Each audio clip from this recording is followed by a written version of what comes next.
اليمين احمد فتحي بيلعب الكره العرضيه داخل منطقه الجزاء، جول ثاني، هدف ثاني عن طريق سليماني كولوبالي، مسجلا رابع اهدافه على المستوى الشخصي في بطوله الدوري مع الاهلي.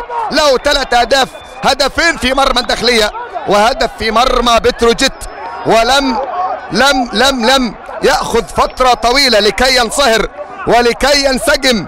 ها هو المنسجم، انسجم، ضغط على الزر وفجر اللغم التهديفي من داخل منطقة الجزاء، والتي أصبحت بمثابة أرض ومنطقة خصبة قابلة للزراعة التهديفية. الله، ضربة رأس على يمين حارس المرمى، مسجلا هدف بكل ارتياحية بكل سهولة.